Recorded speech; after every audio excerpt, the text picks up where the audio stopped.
ঠাকুরগাঁওয়ের বালিয়াডাঙ্গিতে private পড়তে গিয়ে নিখোঁজ 4 স্কুল ছাত্রীকে 30 ঘণ্টা পর সিলেট থেকে উদ্ধার করা হয়েছে। বুধবার বিকেল 3টার দিকে সিলেটের একটি বাস কাউন্টার থেকে তাদেরকে উদ্ধার করে পুলিশ। তারা সিলেট জেলার গোয়াইনঘাট যাওয়ার জন্য সেখানে অপেক্ষা করছিল বলে জানা গেছে।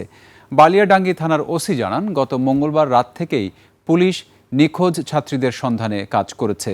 তথ্য প্রযুক্তি ব্যবহার করে অনুসন্ধানে জানা যায়, নিখোঁজ হওয়ার পর তারা প্রথমে ঢাকায় গিয়েছিল, এরপরে সেখান থেকে সিলেটে যায়।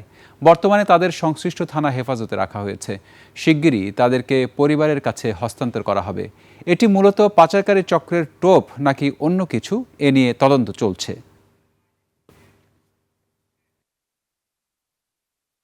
প্রাইভেটের টাইম শেষ হয়ে যায়, তখন দেখি ও আর আসে না। তখন খোঁজ খবর নেই, ওকে আর পাওয়া যায় না। পরে ফোন দেওয়া যে নাই, কোনো খোঁজ পাওয়া যাচ্ছে না। তারপরে আমরা সন্ধ্যার সময় থানা যায়, জিডি করতে যাই। তাদের কল লিস্ট সিরিয়াল পর্যবেক্ষণ করে দেখা যায় যে একটা ছেলে, যেটা ঠাকুরের এলাকায় বাড়ি হলো, সেই ছেলেটা অবস্থান করে হচ্ছে ব্রাহ্মণবাড়িয়া। তার সঙ্গে একাধিকবার তাদের পুলিশ যোগাযোগ, সেই বিষয়টা নিয়েও আমরা এগোতে থাকি।